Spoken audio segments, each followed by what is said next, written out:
Okay, this talk is called How Do You Doodle? Or the alternate title is Sketchbooks, Your Messy Little Pals, which Becca was not a fan of, and I guess Matt wasn't either because he chose not to use it. So my name is Sean. I go by Drawboy Shawnee all over the internet, and I work as an animator during the day.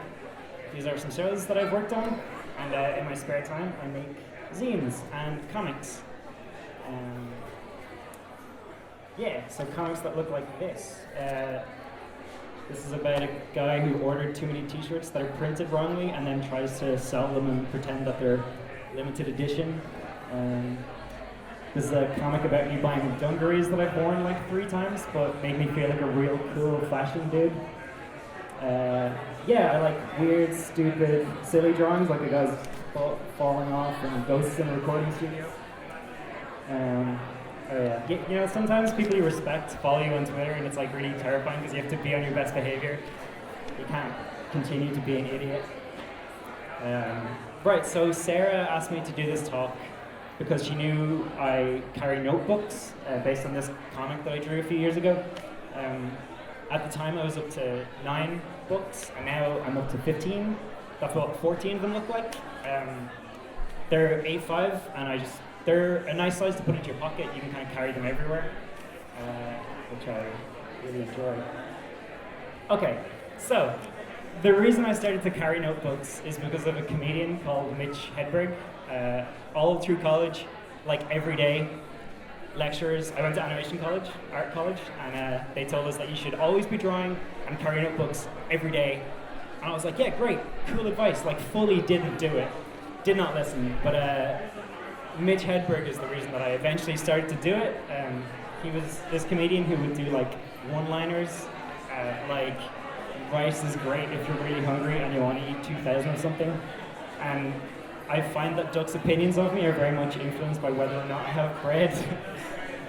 And so there was a documentary I saw a few years ago where Mitch's wife went through his notebooks and they looked so cool and crazy and cluttered and just like packed full of jokes. And you can kind of like, I know it's not super visible right now, but you can read some of the jokes and like not all of them are funny, but the important thing is they don't have to be, because I think the audience only sees like 10% of the jokes that he was writing. And the other 90%, it doesn't matter, it's all just to get that good 10%. Oh yeah, so my notebooks are sometimes, they're bits of everything. I think Neve drew this. It's a bar on a receipt. And sometimes it's like diaries from holidays I've been on. And sometimes it's, yeah, this was like a doodle I did. Ben wore a tinfoil hat to keep out the bad thoughts, but the bad thoughts came from inside his head and they fried his brain. And so like all my ideas start out super loose and rough in a notebook, and then I finish them and I make them look a bit nicer. Oh yeah, this one, I just wanted to draw some podcaster dogs.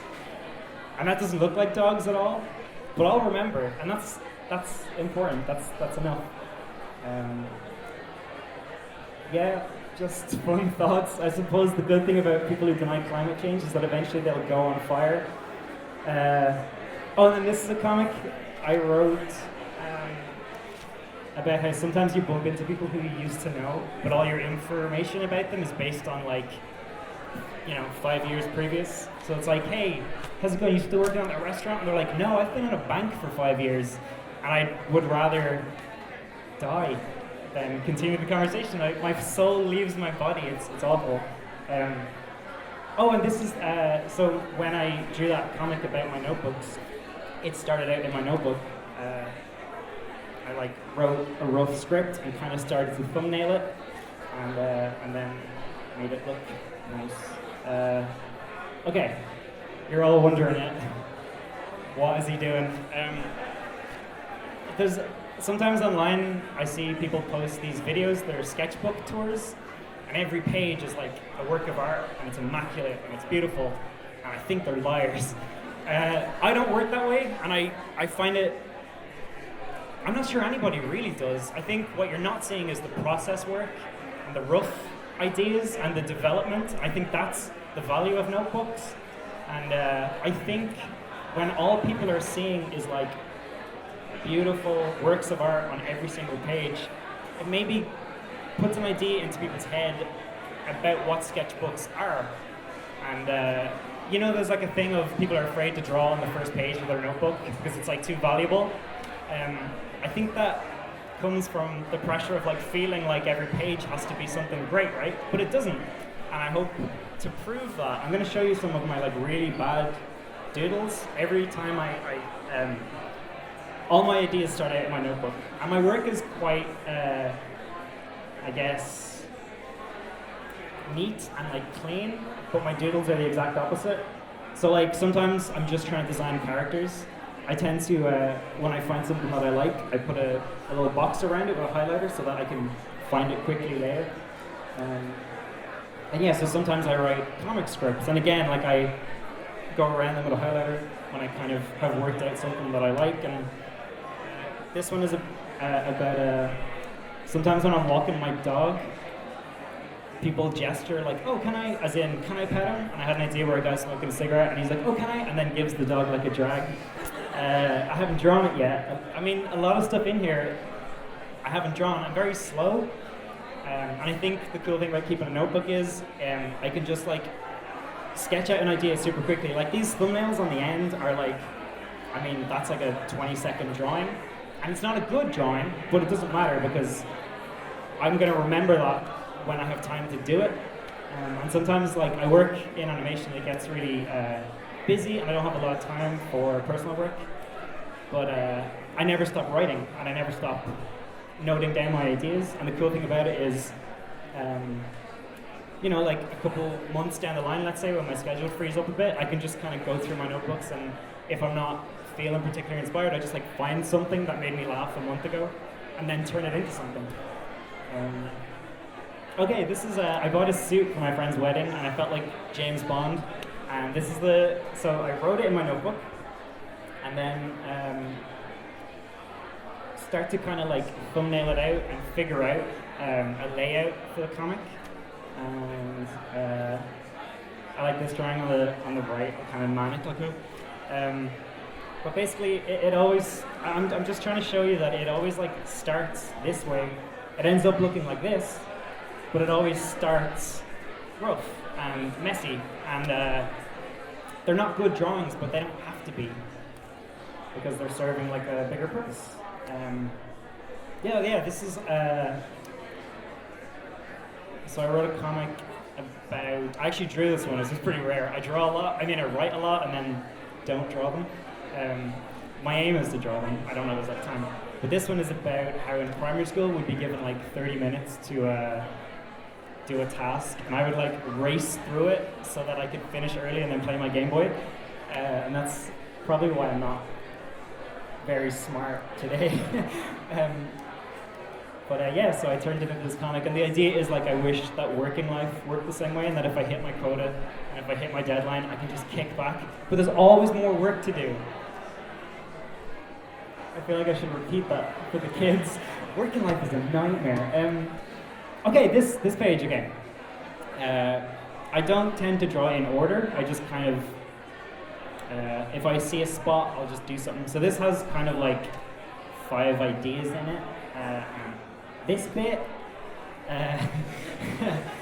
so, right, if Spider-Man was real, he'd shoot webs out of his bum, like spiders do. So like, I had this idea, and I mean, these are no more than, what, 7-second drawings? The more I look at the middle one, the worse I feel. Okay, so this is what my roughs look like. I mean, it's not my rough. The first, when I tend to work digitally, when I'm like finishing a piece, so I'll kind of rough it out, and then I do like a tie-down pass, which is what I call this, which is when I just start to like define the shape a bit more, and unfortunately the rough that I do initially is the first thing that usually gets deleted, so it means I can't share it. But yeah, so it went from this, sorry I made you look at that again, to this, to the finished thing. Oh, and this same thing again, this drawing here, I wanted to draw characters playing on an arcade machine, because I just think it's a cool visual. so I drew this. This is like my tight end pass, and I kind of did it at a time when I wasn't feeling super creative.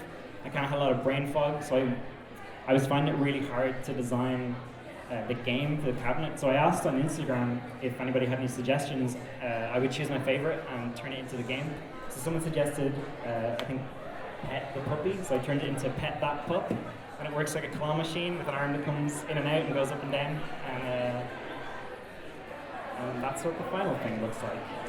But the important thing that I want to try and get across is that this is how it started, and it was enough to like hang my idea on. Oh yeah, so I thought this was just kind of cool. These are the 2 zines that I made called Jump, and these are like just a bunch of little doodles where I'm trying to work out the cover. And this is, they don't look like the covers, but that is how they started, and that's where they ended up. Oh yeah, jeez. This is, I was trying to find interesting ways to market my books, and I thought this would certainly catch some attention. And also it's just fun to see it like 5 foot on a wall.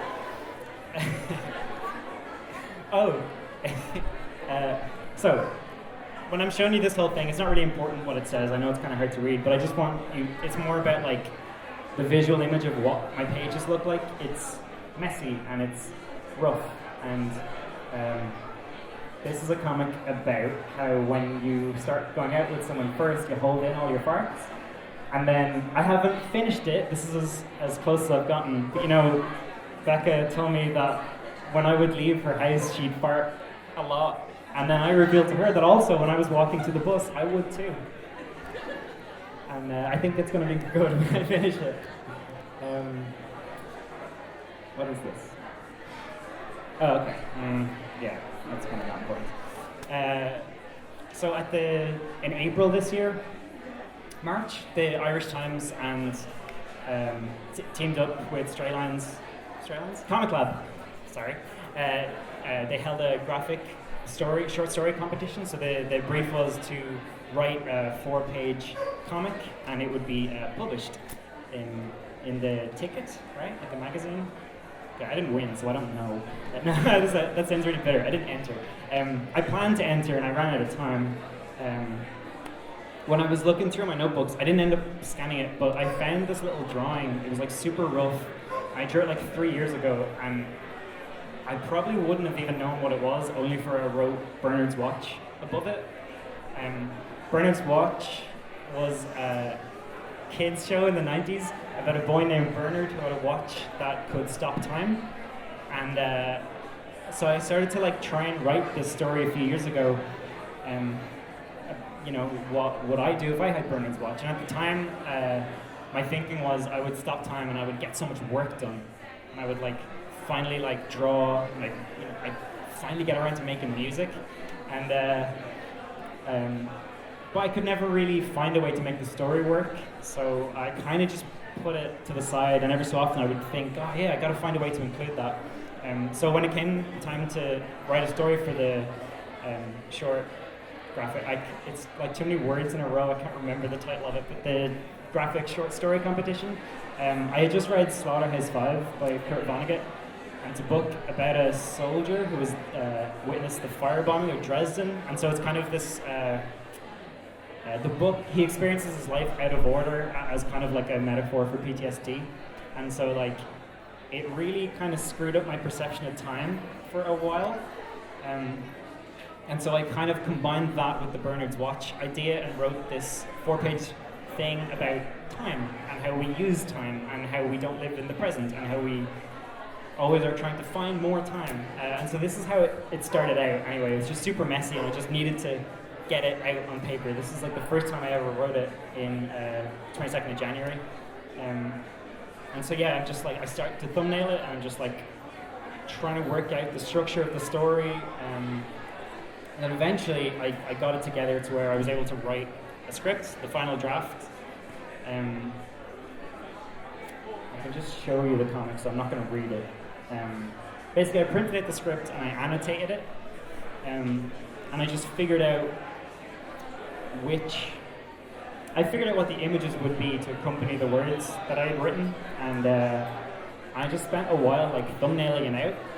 And I really liked these pages because I was just figuring it out. I was just trying to develop an idea and find the best way of telling the story. And like again, it's super messy, but it didn't have to be neat because that bit would come later on. So I just spent a long time drafting out as best I could what my story would look like. Because sometimes when you're roughing stuff out, I think like rough work hides. I'm trying to find a way to say this. You can kind of hide a lot in the roughs, and then sometimes you find that when you go to tidy it up and clean it up, it doesn't work anymore. Because I guess especially in animation, like rough animation, it looks like it's working, and then when you go to clean it up, it turns out the arms are wobbling and the head is getting bigger and smaller. And so yeah, I was like trying to be precise in my thumbnails here to make sure that the story would work when it came time to draw it. This is as far as I've gotten. I've done 3 pages out of 4, and the first page isn't even finished. But it's kind of a story about how when I read Slaughterhouse 5, it really messed up my perception of time, and also I think coupled with the fact that I had to go back to work after New Year's and I'd really fallen into a groove of not working. So I was like, I have to be here every day and just do the same thing. And so I started to like, it really messed me up that your work day, a lot of days look and feel the same. Some Mondays feel like other Mondays that you've had, but every day is new, unique, and time is moving forward. And so it kind of pulled me out of the dread of the monotony of back to work. It made me reframe it and think, okay, well every day is unique, even if it feels like it's not. And I told my friend Dee about how it messed up with my perception of time. On the second page, the top 2 panels, Dee is saying that sometimes she pictures a point in her life way in the future when she's an old woman, and she has to quickly stop herself from thinking about it in case it just happens, in case she wishes her life away and it's gone, in case she's there and she's old and she's missed it. And then my friend Graham told me that because of like time dilation and height of Mount Everest in relation to gravity, time moves slightly faster. So he said if you lived at the top of Mount Everest, you'd experience, you'd lose about 32 seconds over the course of your life. So I figured like, okay, it could be worse. I'm pretty happy here. And so on the 3rd page, I thought I'd talk about Bernard's watch. And it's interesting that when I first tried to write this story, the whole point of it was if I had this watch, I would work a lot. And then I couldn't finish it. And then 3 years later, I tried to do it again, and I figured out what the ending is. And the 3rd page starts to verge on it. I say that sometimes I'd use the watch. At first it would be sparing, and it would just be like if I wanted to read before bed as a treat, or if I wanted, if I was running late somewhere and I just stop time, run to work, start time, I'm early, great. But I know how my mind works and I get too focused. And I think what would end up happening is I would lose myself I would stop time and I would like disappear and I would work a lot. And then I imagine a point where I restart time and I go to hang out with my friends and they open the door and they don't recognize me because I'm an old man. And I've lived my life sequestered away, working on my art, but not hanging out with my friends or cuddling my dog or spending time with the people that I care about. And so the 4th page, which I have written but have not drawn yet, it's sort of like a montage of hanging out with people. And the point of it is that even if I had a watch, I wouldn't use it because you kind of do yourself a disservice when you deny yourself all the experiences that life has to offer. And if you're only working, you're kind of only seeing a very small percentage of what is possible, right? And I think a life shared is the most important thing. That will be the conclusion of it when I draw it, and I'm hoping to have the next issue of Chump out hopefully end of December, so I have to draw it soon. Okay. Oh, and then I did the December poster for Decaf, so Matt said I could show it. this is like the quickest thing I've ever drawn. I drew it pretty much exactly as I wanted it the first try by accident, which never happens. And then, so it's the guys top left, one of them is sitting at a table selling, and then one guy is life modeling, and then the guy throwing books up, that's a comic swap. It's comic swapping. And so this is what the poster looks like for the December event. And that's kind of the end of my talk. I just wanted to show you how important notebooks are and how every idea starts out rough, and when you're seeing finished artwork, there's a lot more that went into it, and you shouldn't be afraid of messing up your pages. And that's kind of there. Thank you.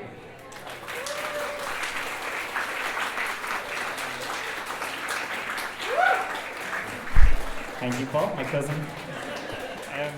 I still have a few minutes, so if anybody has any questions, I can answer them, or we can all just disperse. I could just sit here for 8 minutes, I don't mind. Totally fine.